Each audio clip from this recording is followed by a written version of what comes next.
felt like you had a 50-pound weight in your stomach and you can just never get rid of it? It's just there. It's a part of you now. That's how I feel right now, you guys. I am dealing with a major depression, and in today's video, I'm going to talk to you about it. Hi everybody, welcome to my channel. My name is Sharon, and this is a channel that is dedicated to all things related to narcissism. Now, typically when I make videos, I have copious amounts of notes in front of me, and I'm not really reading from the notes because I don't ever want to read from the notes because I feel like you can tell in the video, but I do like them for little talking points or little quotes here or there, but I'm not doing that today.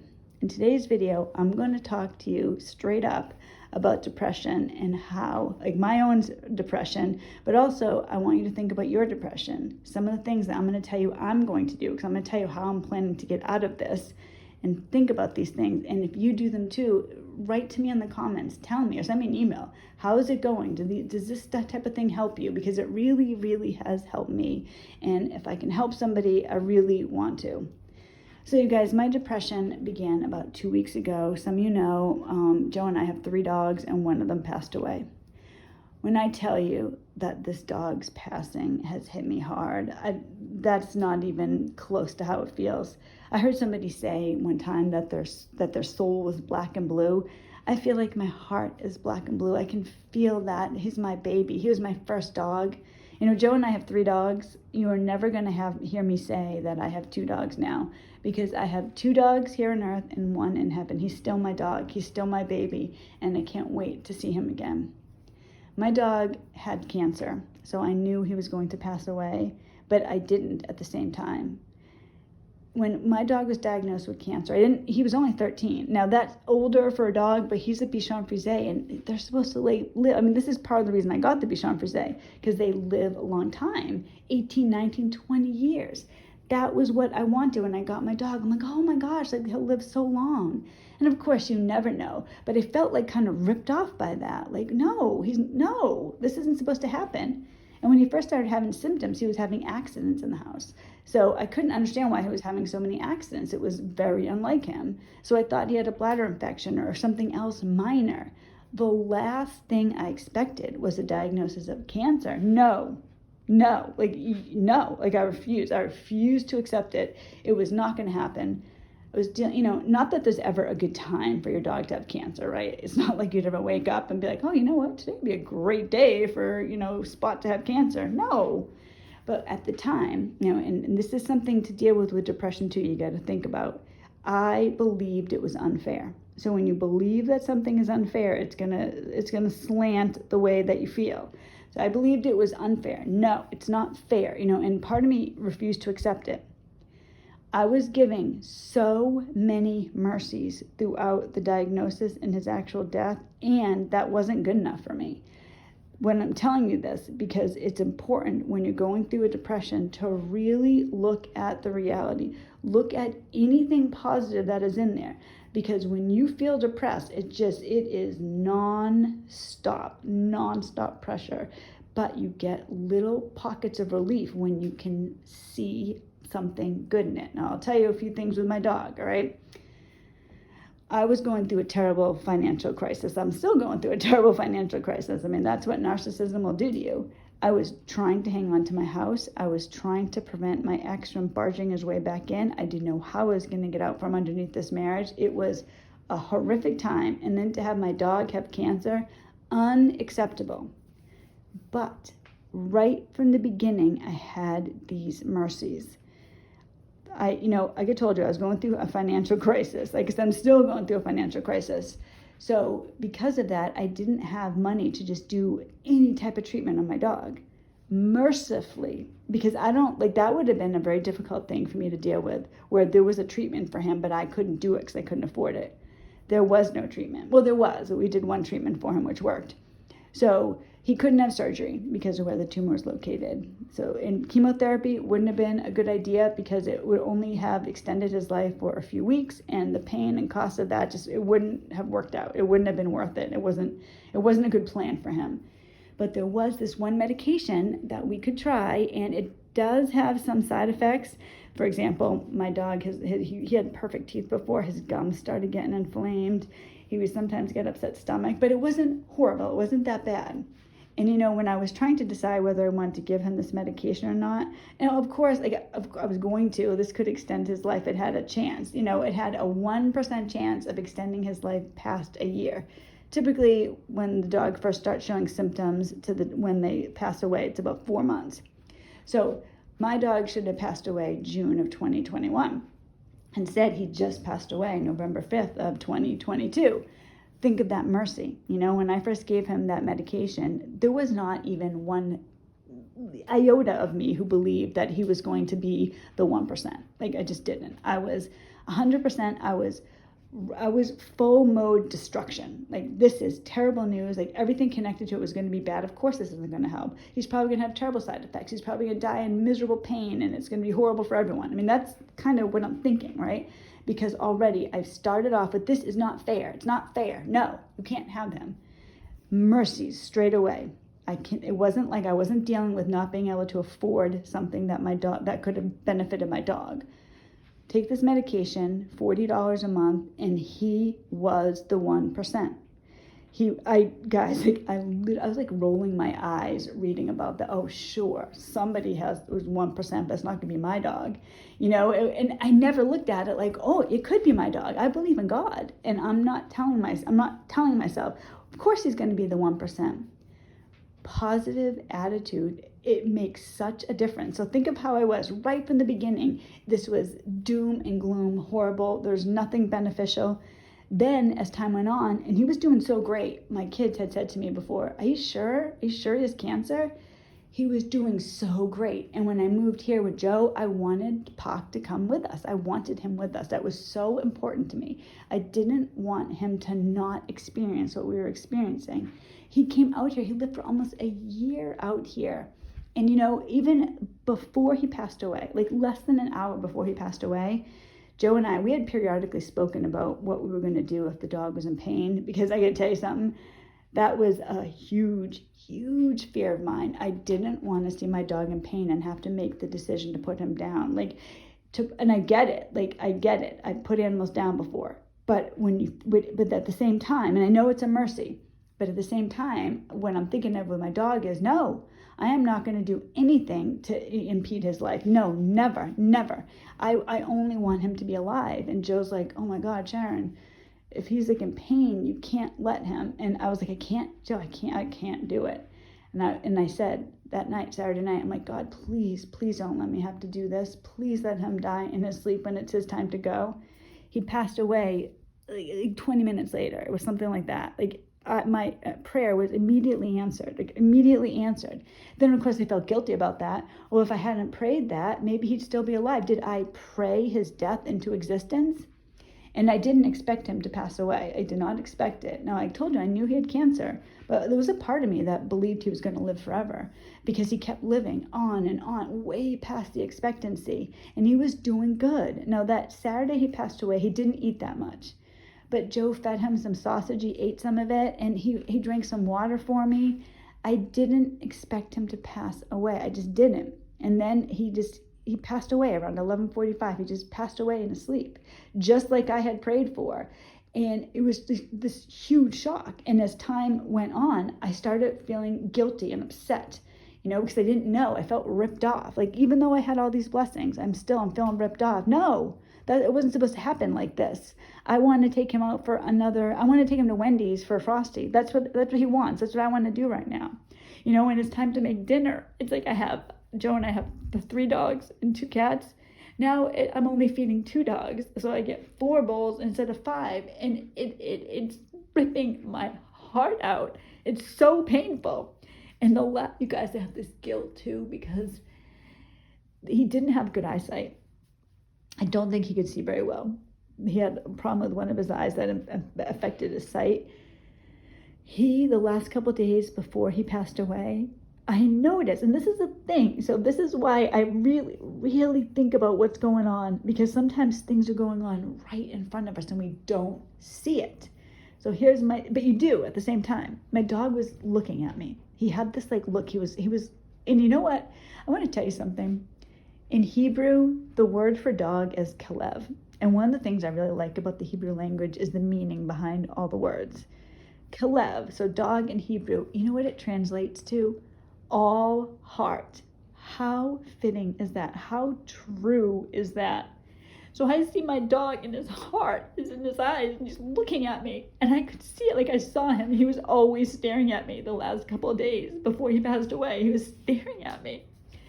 And I saw my dog doing that, but I didn't think. I did think to myself, wow, his eyes looking really good. Like, his eyes looking really good. I didn't think that it was a mercy that God was giving me and him. We had this time, and I didn't take him out. I didn't take him out for one more car ride. I thought I was going to have time, you know? And I think it's important for us to remember, learn from this, because there's nothing I want more right now than to be with my dog. And he's in heaven. I know he's in heaven, you know, and I know I'm going to see him again, but I want to see him today. But think, when you're going through anything, think of the mercies that are around you. I could look at my dog as just, it was horrible. I was having a terrible time in my life, and my best friend, my dog, got cancer, and he died, and now he's not here anymore, and he was supposed to live much longer, and I have the 2 girls here, and I miss him. I'm not supposed to do things with just 2. I need 3 of them. Like, everything, I could think of that, how horrible it is. Or I could think, all right, everybody's going to have their time. The reality is that I was given so many mercies with this dog. I should thank you, God. Thank you for that medication. Thank you that he made it out here. Thank you for all the love that he had. Thank you for giving me this precious, precious dog to take care of, and you trusted me all heart, and I saw it in his eyes. And it's horrible, you guys. I'm sitting there, like, I am literally, like, I'm at work, and like periodically I'm like, oh my God, I'm gonna cry again. I'm gonna cry again. It's a horrible feeling. It's a horrible feeling. But part of me moving forward is going to have to get myself out of this depression. And the way that I'm going to get myself out of this depression is I'm going to think positively. My dog isn't the only thing that's been depressing me. Joe has something going on in his life, which is up to him to tell you, not me, but it's not a good thing. And he's he's also really depressed. So he's really depressed about that, and that's affecting me as well. You know, when you love somebody, their problems affect you, and not in a bad way. It's not like I'm like, oh, how dare he? But they do. And other things can weigh on you, like my kids, you know, my son. My daughter, she's just like I don't know how to say it. She's such a go-getter. She has such a good attitude. You know, one thing I think about my daughter a lot is that she's like, you know, if you tell somebody, like, you know, like if you think of all like the things you're supposed to do in your life, right? Like, you know, you could, you know, eating right, or making more money, or being a positive person, or whatever it is, right? The things that you should do. My daughter does them all. You know, she doesn't just say, oh, I know I should eat better. Oh, I know I should do this. I know I should do that, but I'm not feeling good today. Like the other day when I was in my depression, I sat on the couch. You guys, like, literally, I never do this. I sat on the couch for like 2 hours, just sitting there, doing nothing. It was the middle of the night. I'm just there, just sitting there. And 2 hours passed. I'm like, oh my God. And then it's like the thought of taking a shower is just, no, it's like too much of an effort. Like, what? I have to wash my hair and then dry it? No, I'm just going to sit here in my sweatpants. It's easy to do that when you're feeling bad.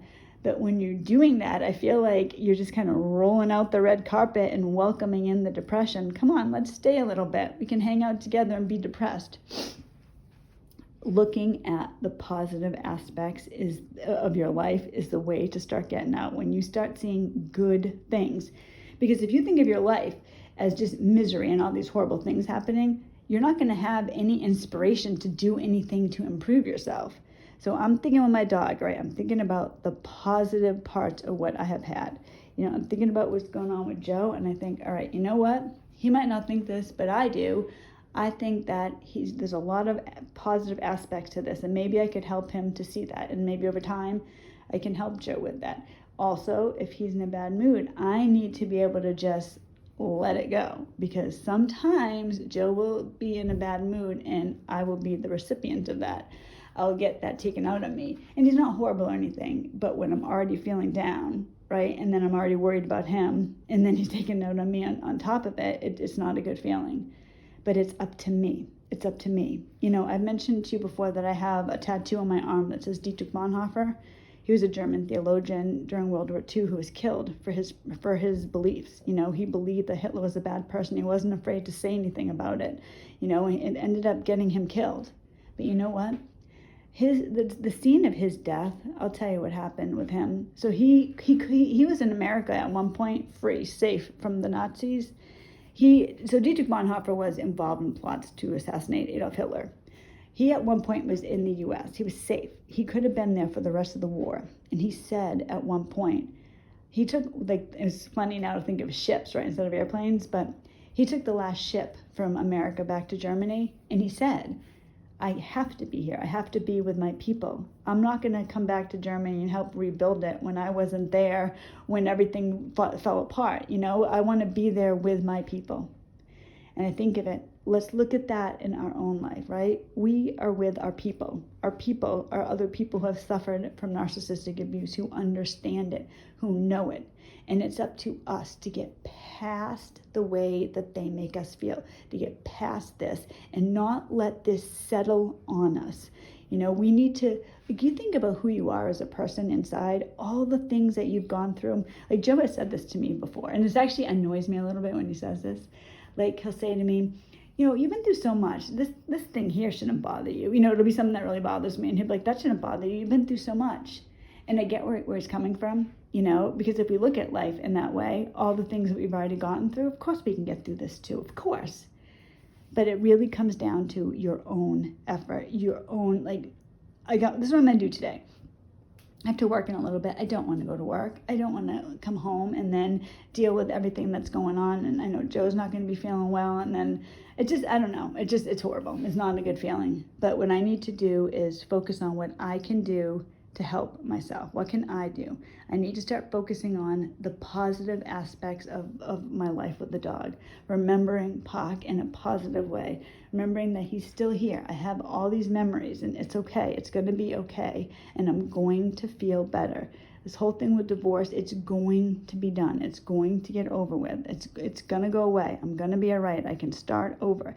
It's a constant reassurance. And that's what I do to myself a lot. It's all right, Sharon. It's all right. It's all right. But I also think about other people, and this helps me the most. I think about people like Dietrich Bonhoeffer who did the right thing and they were rewarded for it. Because you might think, oh God, well, he died. That wasn't a reward, that he was murdered. That's horrible. Except, you know what? If you believe in God, he went straight to heaven. It's not just this world that we have to look at. It's the next world as well.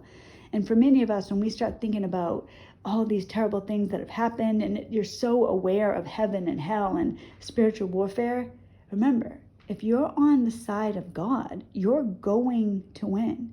All this stuff, it is going to go away. I would advise that you find somebody. The people that I really look to and admire are Dietrich Bonhoeffer and Corrie ten Boom.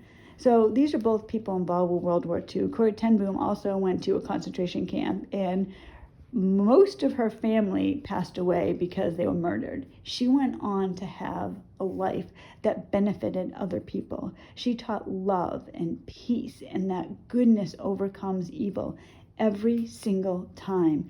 When evil seems to win a little bit, it's just that time, but it gets better. The bad times don't always stay. They don't stay forever. And I think that's the important thing to remember. You will get through this. This depression that you feel, this weight constantly there, the first goal you need to have is to get rid of it for brief periods of time. I'm working later on today, and I'm going to try when I'm at work is kind of go hour by hour. And a lot of times I'm at work, what I end up doing is I pray for people or I think about different things. I'm going to focus outside of myself today. So I'm going to pray for Joe, especially because he's having an issue right now. So I'm going to pray for Joe. I'm going to pray for the kids. I'm going to pray that I get back into a better attitude. I'm going to force myself to smile. I'm going to smile today. I'm going to force myself to smile. I'm going to say hi to everybody because that's how I am usually. At work the other day, usually I come in, I'm like, hi, how's it going? Hi, everybody, And At one point, my boss said to me, he was like, "What's wrong? Are you all right?" He's like, "Sharon doesn't seem herself today." And I didn't want to tell him what was happening. I'm like, "No, I'm fine." But I saw him like looking at me a couple times because that's, I'm out of my normal attitude. But you know what? Even when I come into work and I say hi to everybody, that is really the last place that I want to be. But I look at it like a blessing. All right, I get to make some money for my family today. Hi, everybody. How's it going? I force myself to do that. When I see people, hi, how's it going? How are you? If you force yourself, if you don't wait for other people to fix your life for you, but you take action, you force yourself, I'm telling you, life will get better. And that's what I'm doing today, starting right now, right this second. I'm going to hit stop on my record button. I'm going to get this going, and I'm going to get ready for work. I'm going to have a good day. I'm going to smile at everybody in my family. I'm going to make a nice dinner tonight. And I really know that if I do that and I stay close to God, it's going to get better today. It's going to be better today. And then I'm going to repeat that tomorrow. These are your steps. Think of something positive. And if you can think of something positive connected to what you're depressed about, that's even better. Like with my dog, I can see God in this the whole entire way. The whole way through, I was so blessed. The things that I regret, like I want to take my dog out for another car ride, I could have done that. I didn't. I was just living in this fantasy world because I feel like I told you when the dog was looking at me, I feel like that was God right there talking to me through the dog. I didn't see it because I was believing my dog was going to live forever. If you are similarly like that with something bad and you say, this badness is going to last forever, I'm never going to feel better, not until something external changes. The change is within you. No matter what is going on in your life, you can make the situation better. You're alive for a reason. You're here for a reason. Maybe your fight with the narcissist, maybe you're, getting out of this narcissistic entanglement. Maybe this is the best time of your life because you have freedom on the other side. It's right there. All of us can get out of the depression that we're in. I've let this go on for 2 weeks. Today, right now, I'm going to start making a different choice. I'm going to smile despite how I feel. You have the power over yourself. You really do. And I've learned this the hard way. I used to not be this way. Now people know me as positive because I've forced myself to be this way. And when you do it long enough, it becomes natural. And when you're depressed, that's the unnatural state. So we need to flip it around so that the depression isn't the natural state. Reach outside of yourself. Leave some comments. Try to make a new friend. Buy some flowers for your house. I did that the other day. I bought a Thanksgiving cactus for Joe in my room, and it looks so pretty in there. Something like that. When Joe was through his major depression last winter, flowers really helped him. Sounds weird, I know, but they really helped him. They helped bring him life, a good mood. It made him feel like that there's something good out there. Buy a plant. Have a good day. Listen to your favorite song.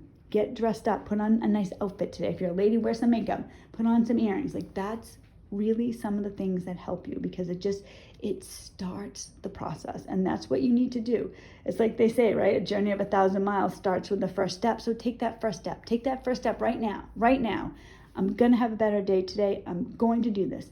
Think about somebody who has had a worse life than you and how they got through it. Think about that. If they can do it, I can do it, right? Imagine being in a German concentration camp.